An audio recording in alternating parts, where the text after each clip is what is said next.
Kali ini saya akan membahas mengenai bagaimana meningkatkan penjualan commercial service. Ya, yang akan saya lakukan yang pertama kali adalah terhadap people-nya. Karena people adalah fondasi utama di dalam suatu toko, ya.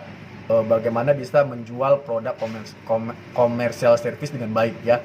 Yang pertama, ya, untuk menambah tingkat kepercayaan diri sales dalam berjualan komser, maka kita akan lakukan yang namanya training PK3, ya, komser, ya, supaya pada saat di lapangan SE bisa lebih pede dalam menawarkan commercial service. Nah, kemudian akan dibantu oleh supervisor untuk memantau mereka di lapangan.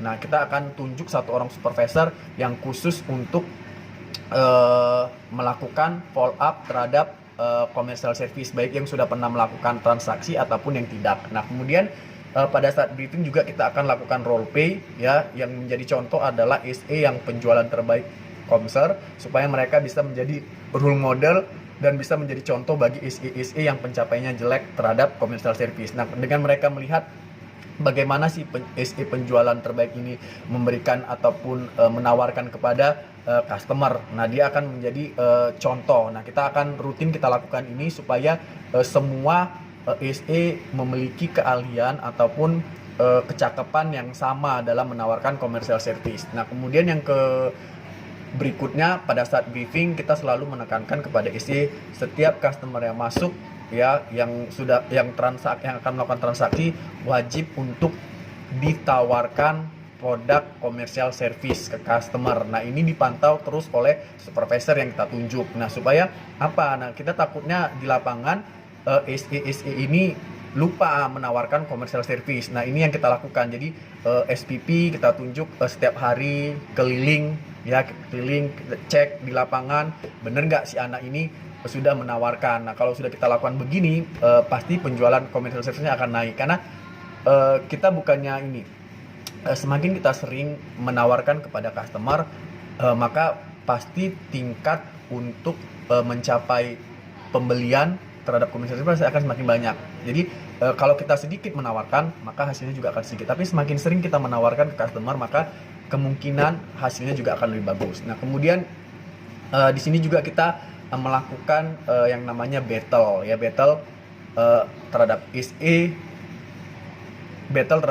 Nah, di sini agar mereka penuh dengan persaingan. Jadi mereka saling mengejar, ya, jadi mengejar, ya, yang kalah akan dikasih memberi rewards, ya, berupa makanan-makanan kecil kepada yang pemenang, ya, sehingga mereka penuh bergairah mengejar persaingan tersebut. Nah, kemudian, di sini juga kita akan lakukan yang namanya canvassing, ya, canvassing terhadap produk commercial service. Contohnya karpet, ya, kita canvassing ke beberapa masjid untuk menawarkan pembersih karpet. Nah, kemudian kita juga datang ke beberapa hotel, ya, kita akan lakukan canvassing ke beberapa hotel untuk menawarkan jasa pembersih matras. Kemudian ke kantor-kantor untuk menawarkan pembersih kursi kantor yang terbuat dari fabrik ataupun kulit. Kemudian ke rumah-rumah. Nah, ini kita lakukan. Nah, akan dipimpin oleh seorang supervisor juga, ya, untuk melakukan canvassing terhadap commercial service tersebut. Nah, kemudian di sini kita juga meminta kepada tim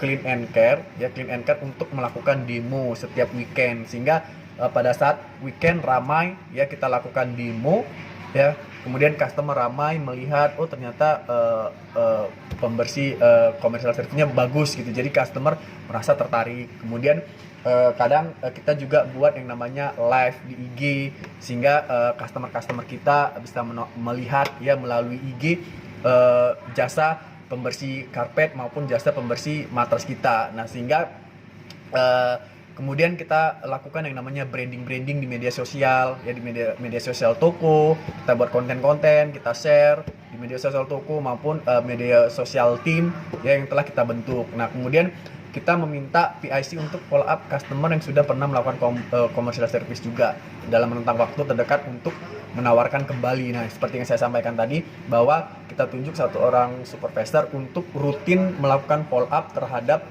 customer yang sudah pernah melakukan pembersihan, ya, terhadap komser, ya, kemudian apakah mereka untuk menawarkan mereka kembali untuk melakukan pembersihan. Nah, ini kita bentuk timnya supaya lebih gampang dalam mengontrol. Nah, kemudian untuk yang baru-baru, nah itu tadi kita tawarin terus rutin ya, kita ingatkan ke sales untuk selalu menawarkan. Nah, kemudian kita sampaikan kepada tim juga untuk penyemangat mereka bahwa penjualan konser ya juga akan mendapatkan insentif. Nah, inilah yang kita pupuk kepada sales ya, untuk mereka kejar selalu bahwa kita bekerja untuk mencari uang. Jadi kejarlah insentif karena manajemen sudah memberikan insentif yang banyak. Jadi ini harus kita capai. Dengan adanya begini membuat mereka semangat untuk berjualan.